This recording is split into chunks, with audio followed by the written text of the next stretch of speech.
my name is Sander, and my best friend is trying to ruin my life. It started out very small, but has quickly grown out of control. I'm currently sitting inside a church using their Wi-Fi to post the story and taking advantage of their air conditioning. I'm posting the story in case he finds me and kills me soon. It's only a matter of time now, and I want someone to know what happened before I die. 2 years ago, my friend David and I were sitting on the couch at my house, thoroughly bored. It wasn't a temporary boredom either. It was a resounding boredom with life. We both worked full-time at the local movie theater, making minimum wage and cleaning up after idiots who couldn't keep popcorn and soda in their mouths. We had graduated high school 2 years prior and had no plans to attend college. Life looked bleak for us. College didn't sound appealing. Work was annoying. And the little free time we had was blown on video games and YouTube. We both still lived with our parents too, which made dating somewhat embarrassing. Looking back, I'm sure we were suffering from mild depression on top of everything else. These life circumstances blended together to create the perfect storm for what I now have to call my reality. As we sat on the couch at my parents' house, channel surfing the TV, David asked me if I was bored with life. I responded in the positive, and he sighed. High school was so easy because we knew our purpose and our goals, and they were all set for us. Outline the English essay, finish the math homework, get decent grades, pass the driving exam, be home by curfew, find a girlfriend. But now that we're out of high school, there's no structure. Our lives have become meaningless, and we are just floating through space with no aim or purpose. Well, would you go back to high school then? He shook his head. In the moment, high school was annoying, but it's only after looking back that I see how much better it was than I realized. Well, what's the solution then? Either go somewhere that has structure and can deliver what high school gave us, or create our own structure. Well, I don't want to go to college or the military, and I can't think of anywhere else that provides the same structure. Guess I'll just have to make my own, but I have no idea where to start. The thing about high school was that it required a minimum effort. If you didn't give that minimum effort, you would face the consequences. The consequences were bad enough that you and I would put forth the effort in school. When high school ended, that minimum effort level decreased. Now our minimum effort is not enough to improve ourselves. Whatever structure we build has to have those consequences built in, and a minimum effort that forces us to improve constantly. David was, and is, a very intellectual person. He thinks about everything. If you can't already tell, I was pretty dumb compared to him, but I stuck around because he always had interesting things to say. This conversation definitely counted as interesting. I won't bore you with the entire conversation that we had, but it lasted about an hour where we discussed how to build structure in our lives. I want to emphasize here that boredom is dangerous. Well, it's not dangerous by itself, but it can quickly lead to dangerous things. Boredom can lead to pain, accidental children, technology that disrupts a monopoly, and even death. Our boredom led to a dare. I dare you to ruin my life. What does that mean? It's a way to build structure into my life. And if I know that you are always trying to ruin my life and actively trying to make me fail, then I'm driven to fight back and act on initiative. But how can I ruin your life? or you could ruin anyone's life if you give it enough thought, planning, and action. I'm not going to give you any ideas. I just want you to try and ruin my life. Now, I remember sitting back and thinking about what he meant. The first thoughts that came to mind were about tripping him occasionally, or hiding his toothbrush every time I went to his house. My young mind didn't fully understand how serious David was being. His mind was running 3 tracks above mine. So I didn't know what I was getting myself into, and I said, okay, I'll try to ruin your life, but I dare you to try and ruin my life as well. He smiled with a newfound enthusiasm, and I smiled back. I had hoped it would be a great way to relieve my boredom with my life. David stood up and punched me in the leg as hard as he could. I shouted at him, mostly out of surprise. He just laughed. The dare starts now. We are no longer friends. We are nemesis. He opened my front door and looked over his shoulder. Good luck. I hope you'll work half as hard as I will. Once he left, I just sat there rubbing my sore thigh. Okay, I thought, if he wants a war, he'll get a war. That night, I had laid awake trying to think of ways to make his life harder for him. My ideas were all so childish and useless compared to what he would later throw at me. I'm too embarrassed to list my ideas from back then. I wish I could say I remembered the day David turned against me for real. But it was so subtle that I didn't notice right away. And to my face, David acted completely normal. While we were at work, I would sprinkle popcorn over a section that he had just cleaned and point it out to him. He would just laugh and say, "Is that supposed to ruin my life?" Then he would clean it up. I expected him to do the same to me, but he didn't. His lack of visible retaliation made me bored again, so I stopped. Looking back, I suspect that being behind my back, he was sabotaging my image with our other coworkers and our boss. Out of the blue, my boss called me into his office and told me that I was fired because I wasn't doing a good enough job. David acted sorry that I was leaving, and we promised to hang out again soon. I left, thinking I could make this into something good and get a real job. That dream died, and I ended up working at McDonald's instead. After I had been at McDonald's for a month or so, my parents confronted me. They asked me if I'd been stealing cash from their wallets. Well, I had never stolen a cent from them, and I told them so.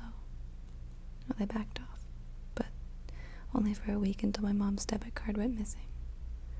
They confronted me again, this time very angry. They accused me of withdrawing several $100s using my mom's debit card.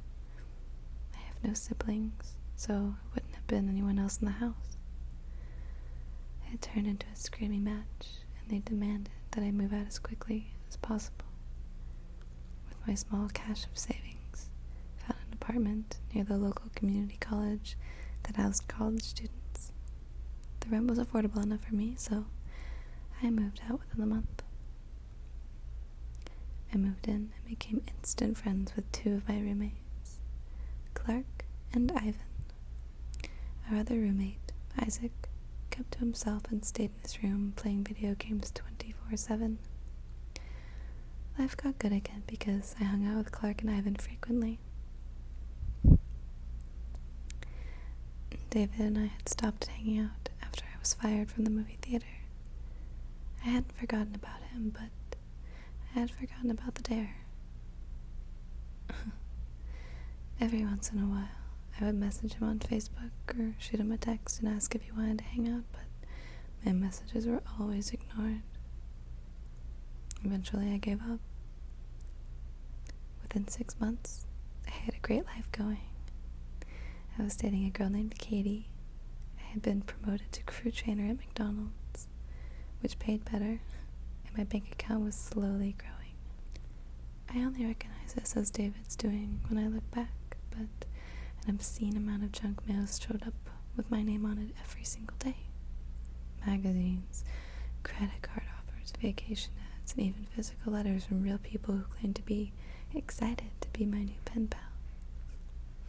I sorted through them every day, trying to find some pattern. Clark and Ivan thought it was hilarious. When I came home late from work, they would sometimes toss my junk mail in the air like confetti as I walked through the door, cheering that the mail king was home. One day, I remember feeling sick of getting all this junk mail and deciding to sit down, call every subscription, and cancel. I recruited Clark and Ivan to help me, and we sat down with snacks one afternoon and started to crank through phone calls. In a few days, the tide of junk mail subsided and we celebrated our efforts. That only lasted a week. The next week, it started coming back in full force. There was twice as much as before, and even some pornographic magazines in the mix. Not only did my physical junk mail increase, but my email became unnavigable. I did not pronounce that right, I'm so sorry. But you get it. Through all the new spam messages. Google moved a lot of it to the spam filter, but there were still hundreds of emails that made it through. My email had been subscribed to websites I'd never even heard of. Clark and Ivan were blown away by this new tide of junk mail. The event was dubbed Return of the Junk. It became a great icebreaker for Clark and Ivan to introduce me to other people at parties. One day I was browsing Facebook's People You May Know section when I came across someone's profile that had my picture, but a different name. The account was open for anyone to view and had a lot of porn posts, status updates full of swearing and praises to Hitler. I frowned when I clicked on the pictures, and most of the pictures were from the same ones from my Facebook account. But there were some pictures of me that were on my account or anywhere else online. Now keep in mind, I didn't remember my dare to David, so I was feeling pretty creeped out. I hit the report button and let Facebook know about the content and that it was fake, and went on my way. I think 3 months or so later is when more stuff started to happen. Katie and I were getting very serious and were discussing moving in together. And the junk mail still rolls in, and I started to just throw it away. Ivan has moved out to an actual university, so a new roommate, Jackson, has moved in. Clark and I attempted to befriend Jackson, but he was similar to Isaac and locked himself in his room most of the time. A new game became available for pre-order, so I submitted my email to reserve a copy. When I tried to log into my email to make sure the reserve code was there, I couldn't log in. I hit forgot password, and it asked if I wanted to use my phone number to reset the password. I pressed yes and waited for my phone to light up. It never did. I pressed the button 3 more times, but no text ever came. I tried old passwords I used to use, but none of them worked. I frowned, but eventually just walked away from my computer. I'd try again a different day. I sat down on the couch and pulled up Facebook on my phone. A pop-up appeared. "You've been signed out," it said. Then it jumped to the login screen. I thought I'd hit the log out button by accident, so I just typed in my email and password. It didn't work. I tried again, but still it told me the password was incorrect. My phone buzzed in my hand. Katie was calling me. I answered it and immediately became concerned. She was sobbing, Katie, you coward. You don't get to just Facebook me that shit. You don't have to. You gotta talk to me in person. Tell me with your voice. Katie, what are you talking about? Don't play stupid, asshole. Say it. Say what? You Facebook me and say that we're through, but when I call you deny everything? What the hell are you trying to pull, Sander? Katie, my Facebook got hacked. I was literally just trying to log in when you called. Are you at home? I'm coming over. We're not done. We're far from done, sweetheart. It took me some time to convince Katie that it hadn't been me, but she relented when I showed her that I couldn't log in. I googled how to get my Facebook account back and contacted the help center.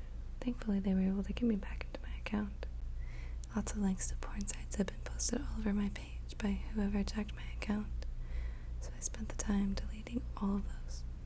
I also spent time answering family members who asked about the strange content I had been posting. Awkward. Katie also found out through her feeds that my Twitter and Instagram had been hacked. The accounts are posting hundreds of crude messages and pictures. Those two sites took a little more effort, but eventually I regained control over those two. Fixing my email took a couple more days, but I got access again. Not wanting to repeat the experience, I made my passwords into really long strings of numbers, letters, and symbols. Each account had a different password. For anyone who has done this, you know how impossible it would be to memorize your passwords.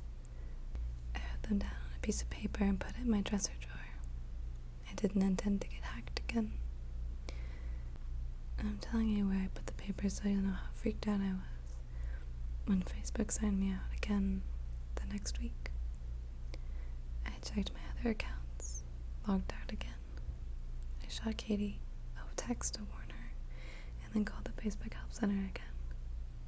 They gave me access to Facebook and gave me the same warning about making a long password. When I told them the type of precautions I had taken last time, they suggested checking my computer for viruses in case there were any keyloggers collecting all the information I typed. I called a computer repair center and asked what I needed to do to get my computer scanned. They asked me to bring it down and then they'd check it out. I had a desktop, so bringing it down required a lot of unplugging. When I got down behind the computer to unplug everything, I found a tiny USB stick that I'd never seen before. I frowned and tried to locate its contents on my computer, but the computer said no USB was even attached. The computer repair guy confirmed that the USB drive was a keylogger.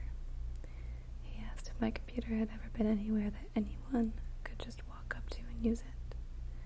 I told him no, and he said that he had no idea how this could have gotten there. He didn't charge me anything, just warned me to keep an eye on my computer. I changed all my passwords. Again, going through the motions to get my accounts back. And a few days later, I received 3 credit card bills in the mail. I still had the habit of skimming through the junk mail just in case there was ever anything super important. I'm glad I did, because I might never have found out about the credit cards that were registered in my name. I called the credit card companies to inform them that they were mistaken. I had never signed up for a credit card. My parents had warned me about them so often that I had been deterred from ever getting one. Before you comment and tell me that I need them to build my credit, yes, I know that now. A quick Google search told me what I needed to do next. I called Equifax, which is a company that calculates your credit score and tells creditors that it's okay for you to open a credit account. I placed a 90-day fraud alert on my credit. They said they would call me if anyone tried to open a credit account in my name. The dude at Equifax was kind enough to tell me what I needed to do next. He asked me to go online and view my credit report. If I saw any accounts I didn't recognize, I was to write them down and fill out a complaint at the Federal Trade Commission, explaining the situation. Once I had that submitted, I was to file a copy of it with the police and create a police report. Then I had to take those 2 reports and call each of the credit companies that had issued credit to my identity and start a dispute process. I instantly felt very discouraged at the amount of effort this would take. It felt utterly insane to be required to follow all these steps just because I was the victim of identity theft. God damn. Clark was horrified at what had happened and just looked at his credit score.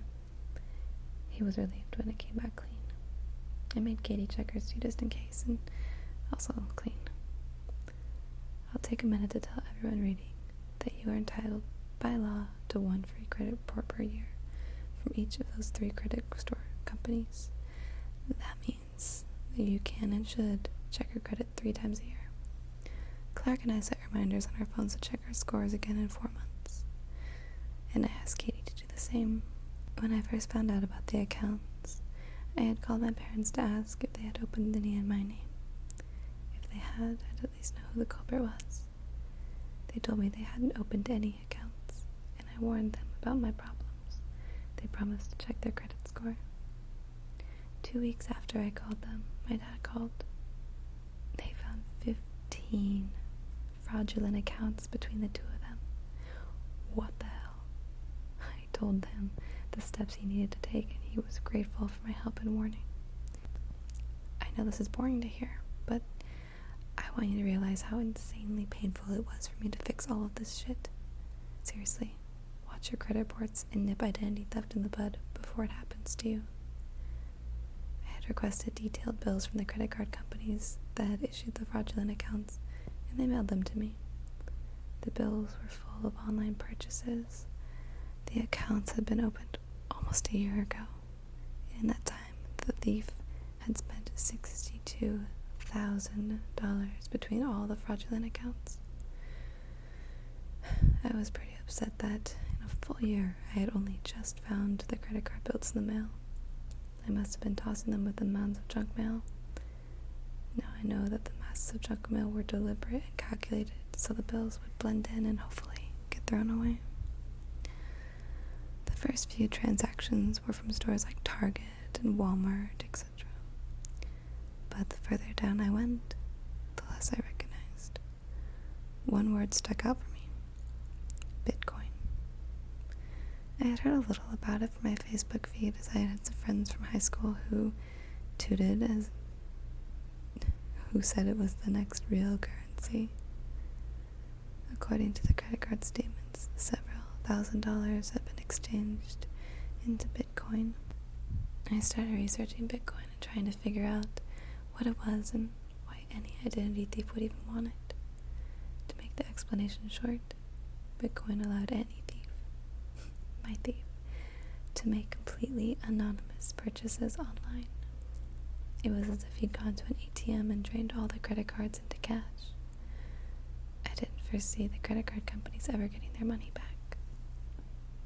David now had a hell of a lot of cash he could use to ruin my life. I didn't know it was him at the time, obviously, but now I do. Guys, identity theft is a serious crime and it's very damaging to everyone in the economy. And while the theft had been bad, my life was about to get a whole lot worse. And that's all the time I have for right now. I have to go and get some serious shit taken care of, but I'll talk to you as soon as I can. Again, my name is Xander, and my best friend is trying to ruin my life.